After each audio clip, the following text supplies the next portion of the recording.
Hello friends, आप सभी का स्वागत है हमारे इस नए चैनल में। ठीक है, एसएससी में जो प्रीवियस ईयर में आए हुए क्वेश्चंस है ना, उसका मिक्स जो आपका एग्जाम होने वाला है उसके लिए हमने मॉक का एनालिसिस कराने की कोशिश किया है।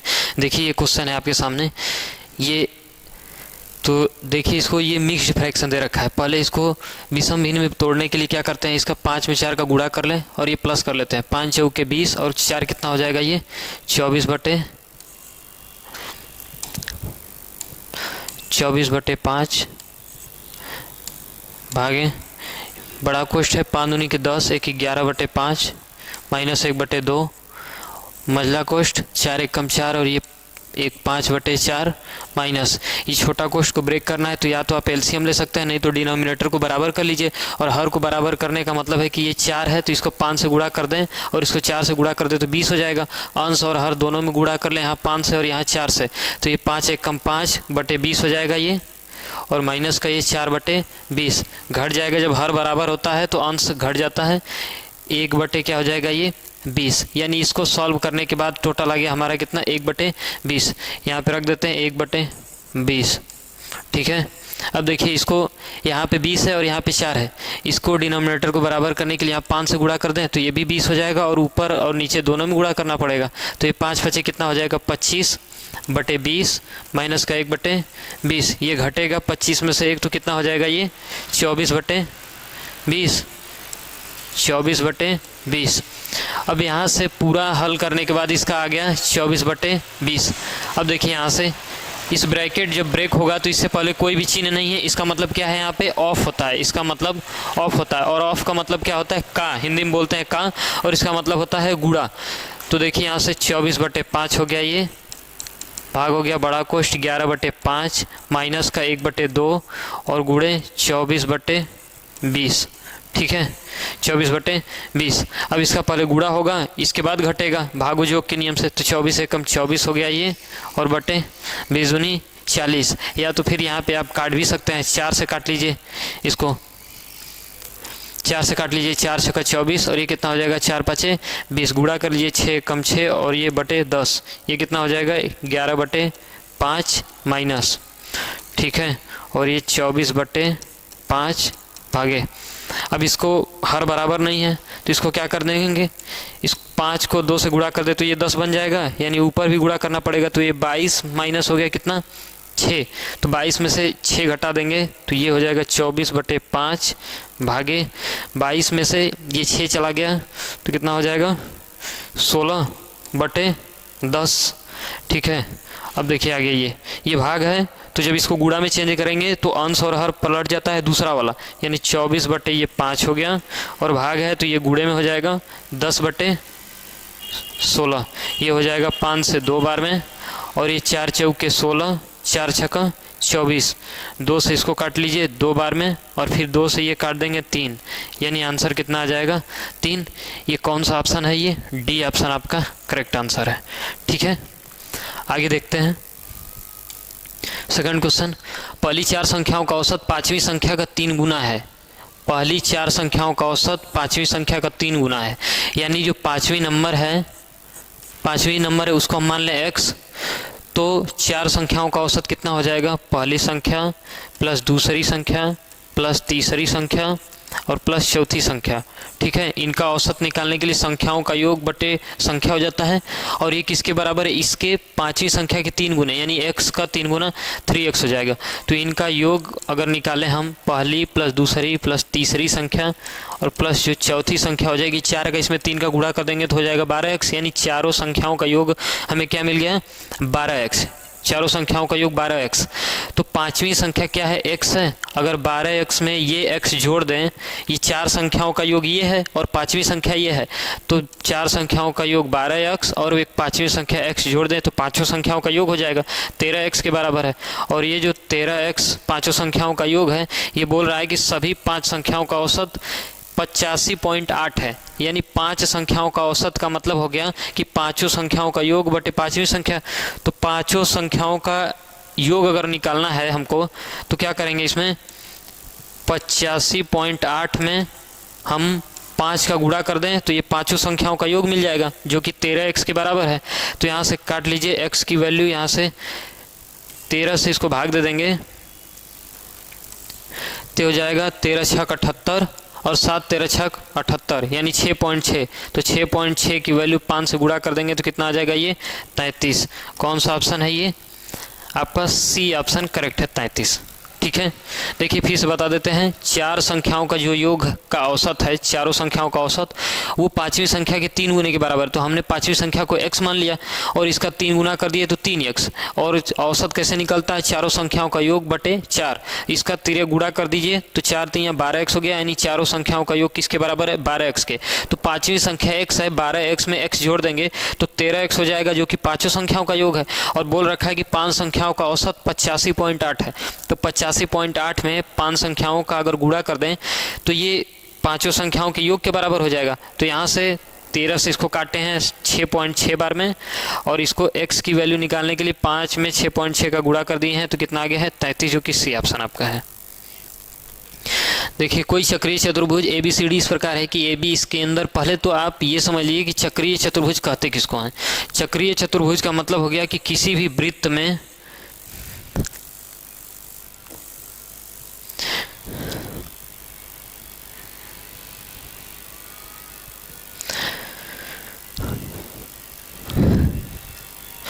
किसी भी वृत्त के अंदर, मान लीजिए ये वृत्त है तो इसके चतुर्भुज के चारों शीर्ष जो हैं यदि वृत्त पर स्थिर हो तो वही चक्रीय चतुर्भुज कहलाता है। यानी चारों जो शीर्ष हैं देख रहे हैं आप लोग A B C और ये D, इस चारों शीर्ष जो हैं ये वृत्त से टच हैं और यही चक्रीय चतुर्भुज होता है। इसकी प्रॉपर्टी ये होती है कि इनके आमने सामने के जो एंगल होते हैं और इनका जो जोड़ होता है कोण 1 और कोण 2 ये 180 डिग्री के बराबर होता है। ये वाला एंगल और ये वाला एंगल दोनों को जोड़ दें तो इनका सम जो होता है, इनका योग जो होता है 180 डिग्री के बराबर होना चाहिए।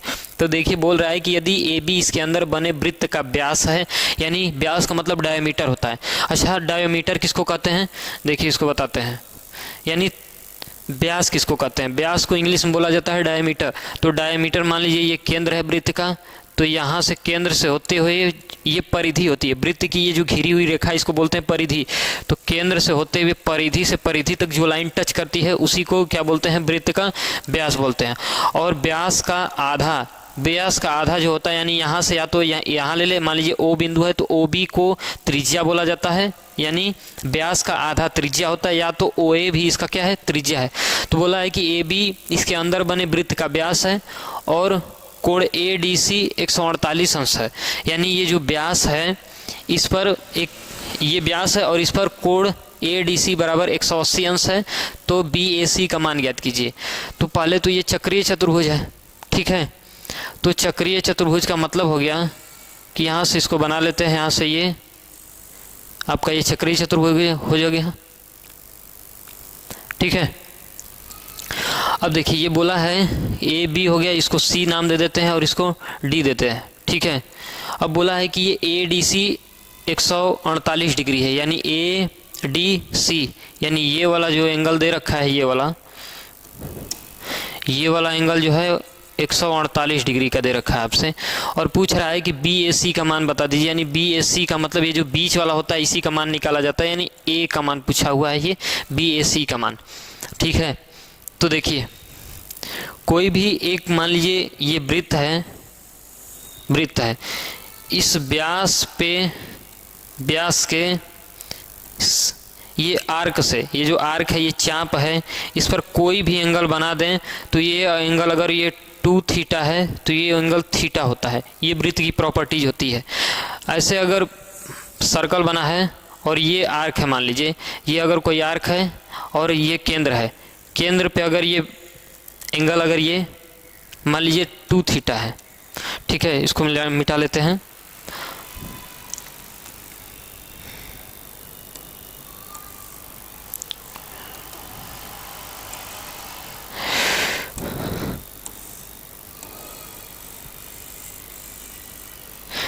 मान लेते हैं कि अगर ये 2 थीटा है तो इसी आर्क के ये दोनों बिंदुओं से बनने वाला वृत्त में कोई भी एंगल होगा वो थीटा होगा, यानी इसका आधा होता है, ठीक है। इसका जो होता है आधा होता है, चाहे कहीं भी बना ले हम। अगर ये वाला 2 थीटा है तो ये थीटा होगा, चाहे वो यहाँ बना दे तभी थीटा होगा, चाहे वो यहाँ बना दे तभी थीटा होगा, यानी अगर ये 90 डिग्री है तो ये 45 होगा, अगर ये 140 है तो 140 का आधा ये 70 होगा, यानी आधा बनेगा इसका। ठीक है, ये त्रिवृत्त की क्या होती है, प्रॉपर्टीज होती है, ये रूल्स होते हैं ये। तो मेरी बात ध्यान से सुनिए, अगर ये नीचे 180 डिग्री है, इस वाले रेखा पे ये डिग्री 180 यानी 2 थीटा है, तो इसका आधा ये वाला एंगल बनेगा इन दोनों शीर्ष से जो जा रहा है। बात समझ में आ रही है कि नहीं? ये वाला जो त्रिभुज बनेगा, ये वाला रेखा इसका आधा होगा इन दोनों शीर्षों से जो बन रहा है। तो ये अगर थीटा है तो इसका आधा क्या है, कितना हो जाएगा, 90 अंश यानी 90 डिग्री। ठीक है, तो एक बात बताइए, अगर ये वाली लाइन को अगर हम मिटा दें, ये जो लाइन दिख रही है ये वाली लाइन अगर हम इसको मिटा दें तो आपसे बनेगा ये वाला चक्रीय चतुर्भुज। तो हमने बोला था कि आमने सामने की भुजा का योग 180 अंश होता है। अगर ये 148 है तो ये कितना हो जाएगा, 32 डिग्री हो जाएगा। बताइए, ये हो जाएगा कितना, 32 डिग्री का एंगल हो जाएगा। ठीक है, क्योंकि ये दोनों का सम क्या हो जाएगा, इन दोनों का सम 180 अंश हो रहा है। इसके बाद ये त्रिभुज जो बना है ये वाला, ये त्रिभुज है ये ए बी सी, ये त्रिभुज जो दे रखा है ए बी सी, इनका सम जो होता है तीनों का 180 अंश होता है।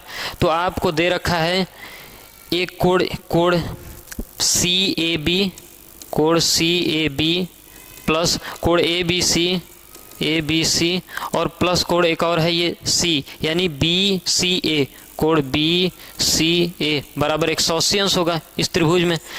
ठीक है, त्रिभुज में तो बी और सी एंगल कितना दे रखा है, इसका दे रखा है 32 डिग्री और इसका दे रखा है 90 डिग्री, और ये तीनों 180 अंश के बराबर है। तो 9 3 12 132 डिग्री हो गया, 132 डिग्री और ये x डिग्री मान लेते हैं। तो 180 में से अगर ये 132 डिग्री घटा दें तो क्या मिल जाएगा हमको, ये वाला एंगल मिल जाएगा। बताइए, मिल जाएगा ना, यानी ये वाला कितना हो जाएगा, 10 में 2 गया 8 और ये हो गया 7 में से 3 गया 4, कितना हो गया ये 48 डिग्री। हाँ, 48 2 50 और 30 80। ठीक है, 9 3 12, अच्छा ये 9 3 12 122 है, यानी 180 में से ये 90 और 30 कितना हो जाएगा, 122 डिग्री। 122 डिग्री अगर यहाँ से घटा देंगे तो यहाँ से आ जाएगा आपका कितना, 58 डिग्री, जो कि आपका सी ऑप्शन करेक्ट था, ये 58 डिग्री है। और यही आपसे पूछा भी था कि बी ए सी का मान बता दीजिए, तो कितना है 58 डिग्री। देखिए फिर से बता देते हैं, चक्रीय चतुर्भुज की प्रॉपर्टीज ये कहती है कि ये जो चतुर्भुज बन रहा है वृत्त पे, इनके चारों शीर्ष वृत्त के परिधि से टच होने चाहिए, या तो कह सकते हैं कि वृत्त के चारों शीर्ष वृत्त के परिधि पे स्थिर होने चाहिए। ठीक, दूसरी बात ये बोल रहा है कि ए बी इसके अंदर वृत्त का व्यास है, वृत्त का व्यास हमने ए और बी बना दिया जो कि सेंटर पॉइंट से होते हुए जा रहा है। ठीक, दूसरी बात बोला है कि कोण ए डी सी 148 डिग्री, यानी ए डी सी का मान कितना दे रखा है, 48 डिग्री। अगर ये चक्रीय चतुर्भुज है तो अगर ये 148 डिग्री है तो ये वाला 32 डिग्री होगा, क्योंकि इसकी प्रॉपर्टीज कहती है कि चक्रीय चतुर्भुज के आमने सामने के कोण 180 अंश के होते हैं। ठीक, फिर इसके बाद हमने इसको एक रेखा अगर ड्रॉ कर लिया तो ये त्रिभुज बन गया। अगर ये 32 डिग्री है तो ये वाला इस पे जो शीर्ष पे बनने वाले त्रिभुज होंगे, इन दोनों शीर्षों से, इन दोनों आर्क से बनने वाले जो त्रिभुज के परिधि पे एंगल होंगे, वो अगर ये 2 थीटा है तो ये थीटा होगा, यानी ठीक इसका आधा होगा। तो अगर ये 180 अंश होता है, 180 अंश कैसे पता चला, क्योंकि ये टोटल एक रेखा 180 अंश को बताती है। अगर ये 180 डिग्री है तो ये 90 डिग्री हो गया, और त्रिभुज के तीनों भुजाओं का योग, तीनों अंतःकोणों का योग कितना होता है, 180 अंश। तो 32 ये और 90 ये कितना, 122 डिग्री। तो ये कितना हो जाएगा, 58 जोड़ देंगे 180 डिग्री। ठीक है, जो कि करेक्ट ऑप्शन सी है आपका। 10 संख्याओं का औसत 80 है, लेकिन बाद में यह ज्ञात हुआ कि त्रुटि के कारण 50 को 60 अंकित कर दिया गया था। यानी 10 संख्याओं का औसत कितना है, औसत कितना दे रखा है, 60 है। तो इनका अगर हम योग निकालना चाहें, सम निकालना चाहें, तो 60 में 10 का गुणा कर देंगे, कितना हो जाएगा, 600। ठीक है, लेकिन बाद में यह ज्ञात हुआ कि त्रुटि के कारण 50 को 60 अंकित किया गया, यानी 60 जोड़ दिया गया है और जोड़ना चाहिए था 50। तो इसमें से हम क्या कर देंगे, 60 घटा देते हैं, तो ये कितना हो जाएगा, 540। अब 50 को जोड़ दें, यही करेक्ट था, तो कितना हो जाएगा, ये 590। तो आपसे क्या पूछ रखा है कि सही औसत ज्ञात कीजिए। तो ये सही योग जो होता ये 590 हो जाता। तो औसत निकालने के लिए, इसका सही औसत निकालने के लिए टोटल योग और बटे संख्याएं कितनी हैं 10। तो ये क्या है ये, अच्छा 80 दे रखा है, इसको 80 है ये 80 है। तो ये कितना हो जाएगा 80 है तो ये 800 हो जाएगा, और 800 में से 7 घट गया तो ये कितना हो जाएगा 740। इसमें 5 जोड़ देंगे तो 790 हो जाएगा ये, और ये 10 से भागा दे दें अगर इसको हम 790 को अगर 10 से भागा दे दें तो कितना आ जाएगा 79। यही आपका करेक्ट आंसर सी है। ये इतना न करके जोड़ घटाना इतना न करना पड़े आपको, इसके लिए एक आसान तरीका बताते हैं। देखिए इसको, ठीक है, देखिए इसको, बोल रहा है कि 10 संख्याओं का योग 80 है, लेकिन बाद में त्रुटि के कारण 50 को 60 जोड़ा गया था। अगर ये 60 जुड़ा होगा तो औसत ज़्यादा हो गया होगा, यानी 80 रहा आना चाहिए, जो आया है 60 जोड़ने पे औसत 80 आया है। यदि 50 जुड़ा होता तो औसत इससे कम आता, यानी ये जो 50 से 60 जोड़ा गया है, कितना अधिक जोड़ा गया है 10 अधिक जोड़ा गया है, 10 अधिक जोड़ा गया है, यानी 10 जो अधिक जोड़ा गया है ये 10वें नंबर में बट जाएगा। 10 ये ज़्यादा जोड़ा गया है तो ये जो 10 ज़्यादा जुड़ा है ये 10 में जुड़ा होगा, एक एक एक एक करके जुड़ा होगा। तो जितने संख्याओं में ये डिवाइड हुआ है इसका भाग दे दें तो यानी 1 आ जाएगा, तो 80 रहा होगा, इसमें से 1 घटा देंगे तो क्या हो जाएगा 79। यही आपका सी ऑप्शन करेक्ट है। ये एकदम आसान मेथड से निकाल सकते थे आप 79। दो संख्याओं का गुणनफल 2500 है। यदि प्रथम संख्या दूसरी संख्या का 4 गुना हो, दूसरी संख्या का 4 गुना, यानी सेकंड नंबर अगर x होगी तो पहली वाली क्या हो जाएगी 4x हो जाएगी, यानी इसका 4 गुना। बोल रखा है कि प्रथम संख्या दूसरी का 4 गुना है, यानी दूसरी जितनी होगी उसका 4 गुना पहली संख्या होगी, तो पहली संख्या 4x हो गई। अब क्या बोल रखा है कि दो संख्याओं का गुणनफल 2500 है, यानी इन दोनों का गुणा अगर कर दिया जाए तो कितना हो जाएगा, ये 4x² हो जाएगा। 4x² की वैल्यू कितना के बराबर है 2500 के, तो x² की वैल्यू यहाँ से कितनी हो जाएगी 4 से 625 हो जाएगा। तो x की वैल्यू इसका वर्गमूल निकाल देंगे तो कितना आ जाएगा 25। तो आपसे दोनों संख्याओं का योग पूछ रखा है, यानी ये जो संख्या है, यानी ये जो नंबर्स है, x की वैल्यू आई थी 25 और ये आ गई 100, तो इनका सम जो हो जाएगा कितना हो जाएगा 125। क्या है ये बी ऑप्शन आपका करेक्ट आंसर है। ठीक है, देख लीजिए आप, आगे चलते हैं। ये वाला क्वेश्चन में ना एरर था, ये वाला क्वेश्चन जो है इसको जो ये सन दे रखा है, ईयर दे रखा है, ईयर यहाँ नहीं दिया, ईयर इसको देना चाहिए था। ठीक है, ईयर दिया होता तो ये सही होता, ये आंसर। आगे देखिए, रीचा म्यूचुअल फंड में इतना की धनराशि निवेश करती है जो उसकी वार्षिक आय का 19% है, वार्षिक आय का 19% है, और वो 19% जो है यही दे रखा है कि इतना निवेश करती है, तो उसकी मासिक आय कितनी है।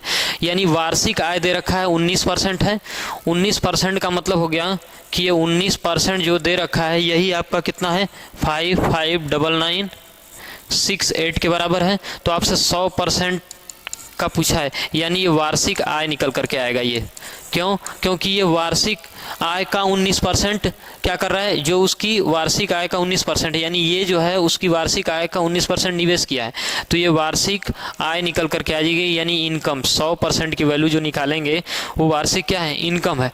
यहाँ से काट देंगे, ठीक है, 19 दूनी 38 हो जाएगा, 38, और ये 15 2 17 189 हो जाएगा 179, 19 9 171 कितना हो जाएगा 8। ठीक है, फिर 89 हो जाएगा, और 19 चौक 76 हो जाएगा, 19 चौक 76 कितना बचा 76, 3 बचा 36 हो गया, और ये आपका हो जाएगा 19 7 133 और 19 दूनी 38। ठीक है ना, 19 दूनी 38 हो गया ये, और वो हो जाएगा 17 179, 19 9 171, 8 बचा और 89 हो जाएगा, 19 चौक 76 हो गया, 76 और 4 80, 9 4 13 136 हो गया, 19 7 133, 3 बचा 38 हो जाएगा, 19 दूनी 38। ठीक है, तो 294 7200 इसको गुणा कर देंगे, इतना आ जाएगा। तो पूछा है कि उसकी वार्षिक आय ज्ञात कीजिए, लेकिन ये क्या है, ये वार्षिक आय, और आपसे पूछा है कि मासिक आय ज्ञात कीजिए। तो क्या करेंगे, इसको 294,720,00 में 12 का भाग लगा देंगे तो 1 महीने का निकल जाएगा। ध्यान से देखिए इसको, 12 से इसको जब काटेंगे तो 12 दूनी 24 हो जाएगा, यानी ये जो इधर वाला अंक है, ये लास्ट वाला अंक 2 आना चाहिए। ऑप्शन में से यही एक आंसर आ रहा था, बाकी कोई आंसर नहीं इसमें से। ठीक है, तो आप यहाँ से डायरेक्टली भी बना सकते थे, आपको पूरा नहीं काटना पड़ता। पूरा नहीं काटना पड़ता का मतलब यहाँ 2 बार ले जाते, यहाँ से 29 तक ले जाते, और ये जो भी आ रहा है आपको पता है कि मासिक आय निकालने के लिए 12 से भाग देना पड़ता है, यानी 29 को यहाँ से 12 से भाग देते तो लास्ट वाला अंक 2 बनना चाहिए, यही एक आंसर होता। बाकी आपको इतना पूरा नहीं करना पड़ता। ठीक है, यही ऑप्शन था। कुछ व्यक्ति किसी कार्य को 84 दिनों में कर सकते हैं। मान लीजिए वो आदमी एक्स रहे होंगे और किसी काम को 84 दिनों में करते हैं और वो एक काम एक है, यानी ये वाले MDH/W पे लगेगा। ठीक है, आदमी, दिन और घंटे, और नीचे कार्य रखते हैं और पैसा। कुछ व्यक्ति किसी कार्य को 84 दिनों में कर सकते हैं, तो दोगुनी संख्या के व्यक्ति समान कार्य के आधे कार्य को, यानी दोगुनी संख्या के व्यक्ति का मतलब कितना हो गया, अगर यहाँ x है तो ये 2x व्यक्ति हो गए, और समान कार्य का आधा, यानी अगर ये एक कार्य था तो इसका 1/2 हो जाएगा। कितने दिनों में करेंगे, यानी हम मान लेते हैं कि D दिनों में करेंगे। ठीक है, बात समझ में आ रही है, D दिनों में। तो ये x × 84 बराबर ये 2 ऊपर चला जाएगा तो 4x × D हो जाएगा। बात समझ में आ रही है। 4 से इसको काट देंगे 21 बार में, x से x कट गया तो D की वैल्यू कितना आ गई, 21 दिन, जो कि ऑप्शन आपका ए वाला सही है, 21 दिन। ठीक है, देखिए आगे। 70 का 40%, इसको कुछ करना ही नहीं था। 70 का 40% कितना होता है, 28 होता है। आप लोग निकाल लीजिएगा यहाँ से। 70 का 40% का मतलब, परसेंट का मतलब नीचे 100 होता है, 0 से 0 कट गया, 7 चौक 28। इसी तरह पूछा 80 का 30%, यानी कितना हो जाएगा, 24 से कितना अधिक है। तो ठीक है, या तो आप डायरेक्टली इसको घटा सकते हैं, नहीं तो रेशियो निकाल लीजिए अगर ये कट रहा है तो।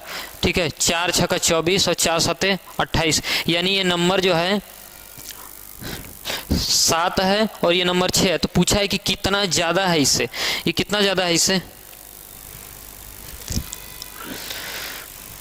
ये कितना ज़्यादा है इससे, 1 ज़्यादा है। कहाँ से, 6 से। तो 1/6 की परसेंटेज वैल्यू अगर निकालेंगे तो 16 से 2/3% होती है, यानी 16.67%।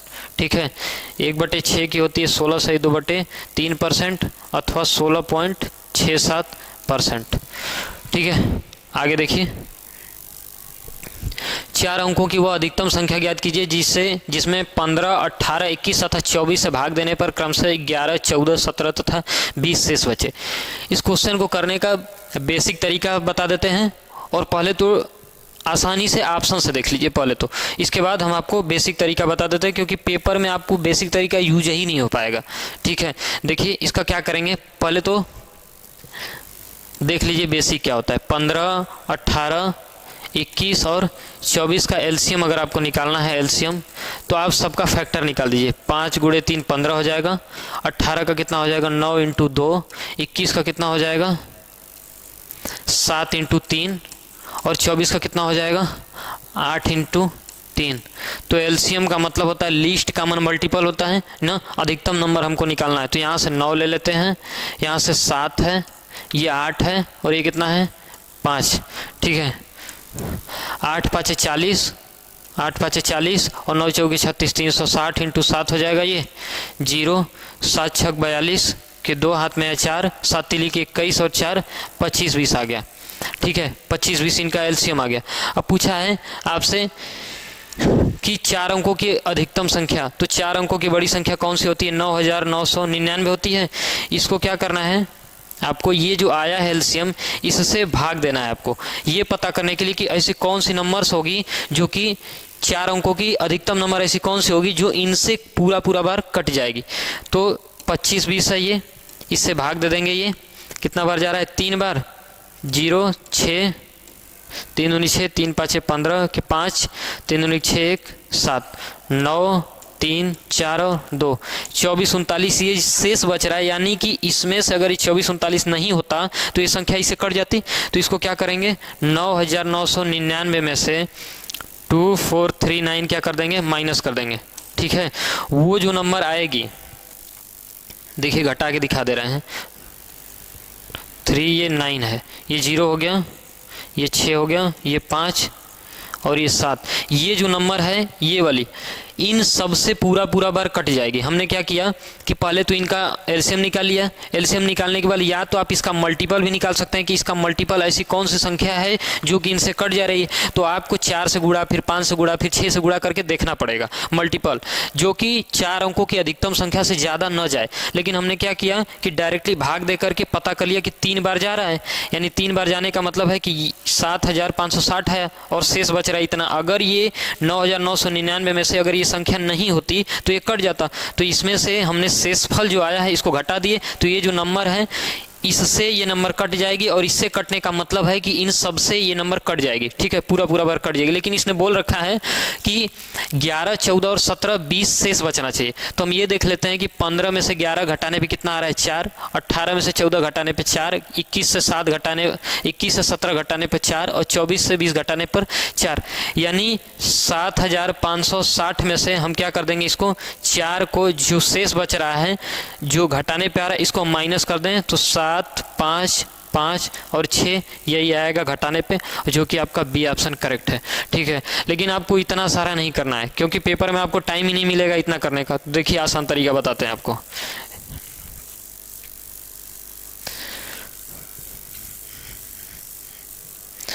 देखिए इसको बोला था कि इससे भाग देने पर क्रमशः 11, 14, 17 और ये 20 शेष बचे।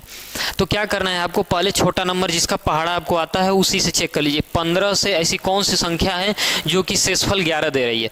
तो पहले देखिए इसको भाग दिए 15 से, तो 15 चौके 60 हो गया, 5 बचा 55, 15 तियाँ 45, 10 बचा और ये कितना हो जाएगा 7, यानी 107।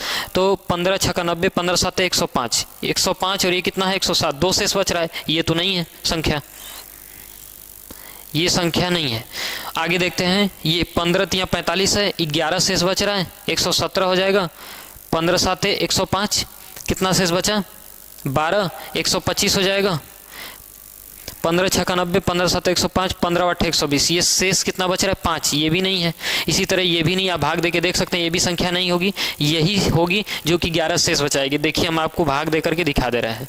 इसमें 15 का भाग दे दीजिए, 15 चौके 60, 15 पचे 75, ठीक ना। ये 5 बार में 75, ये कट जा रहा है, ऊपर से उतरा 5, ये 0, 5 56, 15 तियाँ 45, 56 में से 45 घटाएंगे तो 11 शेष बचेगा और यही ऑप्शन आपका सही था। तो आप डायरेक्ट बना सकते हैं, उतना नहीं करना पड़ेगा आपको। देखिए एक वर्ग की परिधि 64 सेंटीमीटर, इसका क्षेत्रफल ज्ञात कीजिए। तो पहले तो वर्ग किसको कहते हैं, वर्ग का मतलब हो गया कि जिसको चारों भुजाएं बराबर हो और चारों कोण समकोण हो। इसका क्षेत्रफल होता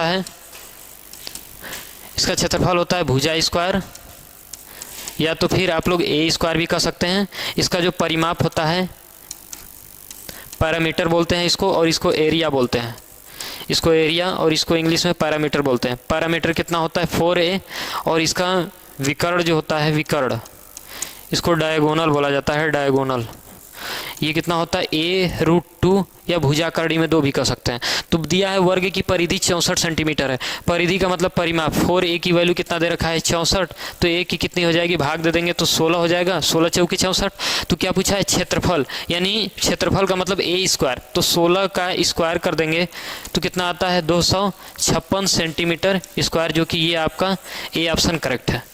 ठीक है, देख लीजिए आगे।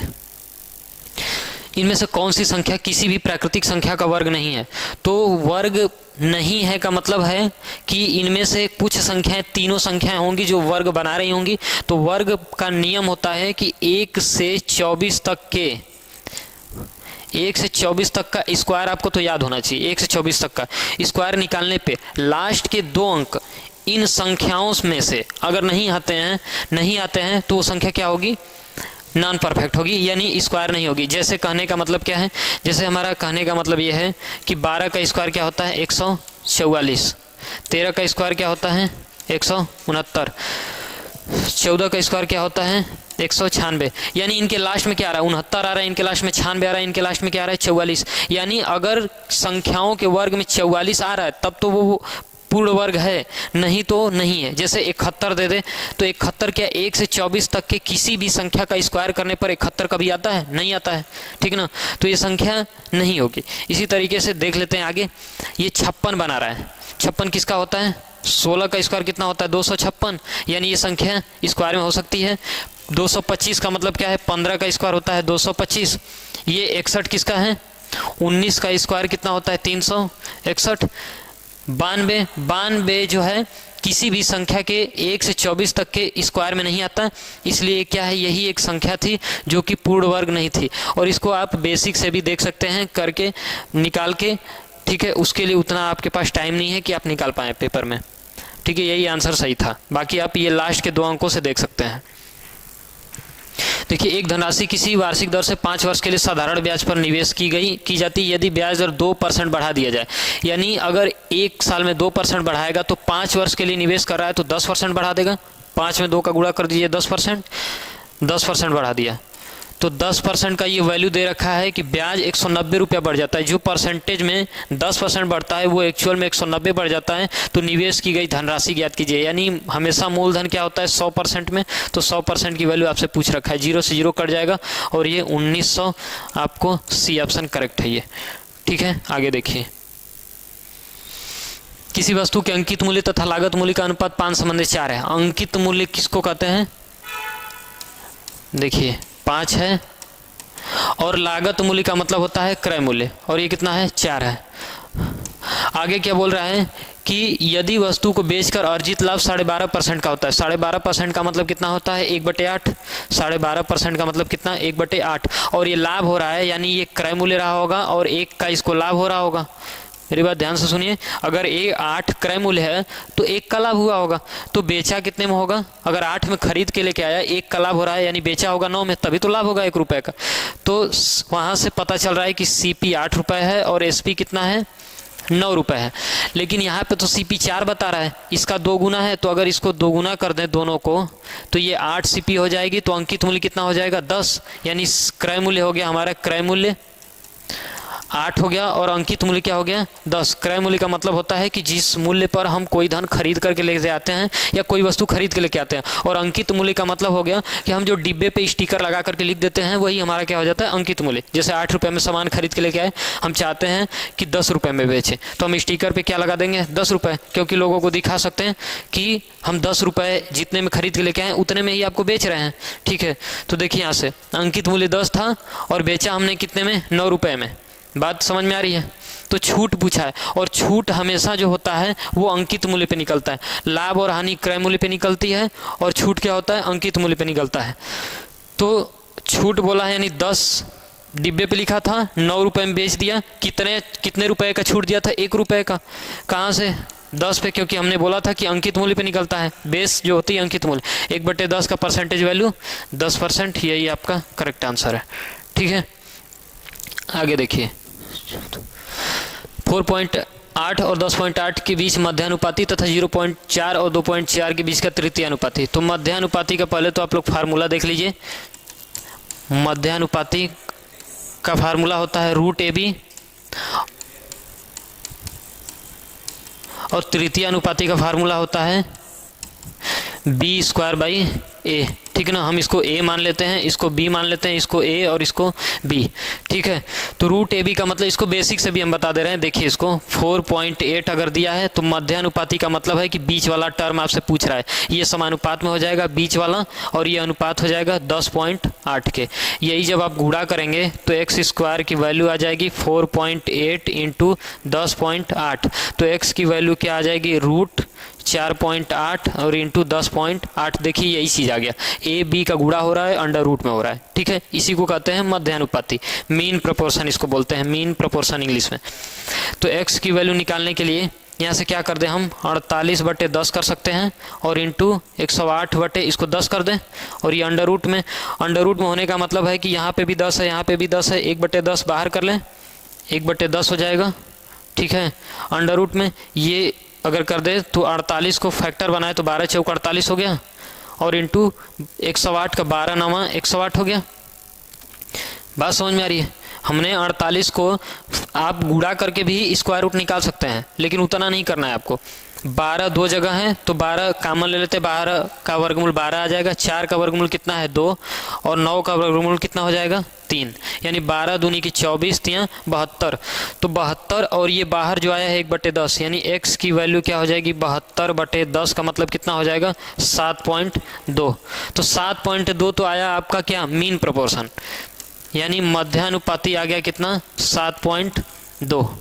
ठीक है, तो आपसे तृतीय अनुपाती पूछा था। तृतीय अनुपाती का मतलब हो गया b² तो b² का मतलब हो गया कि 2.4 × 2.4 और बटे a का मतलब 0.4।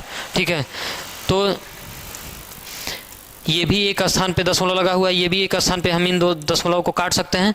ये हो जाएगा 4 छक्का 24, ठीक है, और 24 छक्का 144 हो जाएगा। एक स्थान पे पॉइंट लगा दे क्योंकि ये 24 एक स्थान पे पॉइंट है, तो 14.4 हो जाएगा। ये तृतीय अनुपाती हो गया 14.4। तो आपसे दोनों का अनुपात पूछ रखा है, दोनों का। ठीक है, इसको मिटा दे रहे हैं। तो आपसे दोनों का अनुपात पूछ रखा था, यानी 7.2 अनुपात 14.4। दोनों जगह एक एक स्थान पे लगा हुआ है दशमलव, तो इसको हटा देंगे तो ये हो जाएगा 72/144। ठीक है, इसको काट दीजिए, 24 तियाँ 72 और 24 छक्का 144, 3 एक कम 3 और 3 दूनी 6, यानी 1:2। कौन सा ऑप्शन है, बी ऑप्शन आपका करेक्ट ऑप्शन है। ठीक है, देख लीजिए आप। देखिए, एक स्कूल में 1554 छात्र थे और लड़कों और लड़कियों की संख्या का अनुपात 4:3 था। कुछ दिनों के बाद 30 लड़कों ने उस स्कूल में प्रवेश लिया और कुछ लड़कों ने विद्यालय छोड़ दिया। तो पहली बात तो 4:3 के अनुपात में ये छात्र थे 1554, यानी 7 रेशियो की वैल्यू कितनी है 154 के, यानी 4 रेशियो में लड़के हैं और 3 रेशियो में लड़कियां हैं, तो टोटल 7 रेशियो में स्टूडेंट हैं, जो कि 7 रेशियो की वैल्यू 154 है। तो एक की कितनी हो जाएगी 7 दूनी 14, 7 दूनी 14 222।